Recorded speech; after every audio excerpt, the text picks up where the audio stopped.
தமிழ்நாட்டில் உள்ளாட்சி அமைப்பில் எத்தனை பதவிகளுக்கு தேர்தல் நடைபெற உள்ளது என்பதை தற்போது பார்க்கலாம்.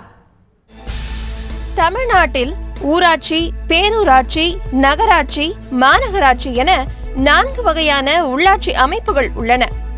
சென்னை, மதுரை, கோவை, திருச்சி, சேலம், நெல்லை, திருப்பூர், ஈரோடு, வேலூர், தூத்துக்குடி, திண்டுக்கல், தஞ்சாவூர் ஆகிய 12 மாநகராட்சிகள் உள்ளன.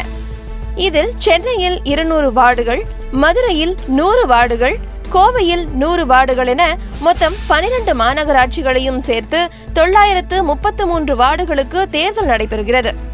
மாநகராட்சி வார்டு உறுப்பினர்கள் மக்களால் தேர்வு செய்யப்படுகின்றனர். தற்போதைய சட்ட திருத்தத்தின்படி கவுன்சிலர்கள் மாநகராட்சி மேயர்களை தேர்வு செய்ய உள்ளனர். மாநகராட்சிக்கு அடுத்த நிலையில் அதிகமான மக்கள் தொகையுடன் அதிக வருவாயுடைய ஊர்கள் நகராட்சிகளாக பிரிக்கப்பட்டுள்ளன.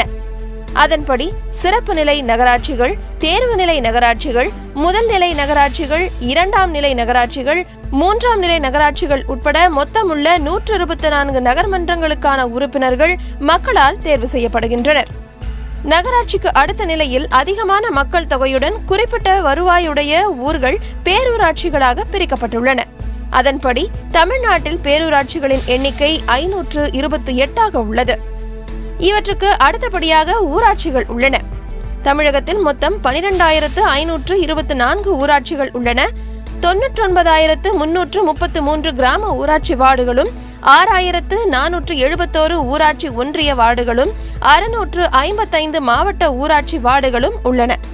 385 ஊராட்சி ஒன்றிய தலைவர்கள் மற்றும் 31 மாவட்ட ஊராட்சி தலைவர்கள் என மொத்தம் 1,19,399 பதவிகளுக்கு தேர்தல் நடைபெறுகிறது.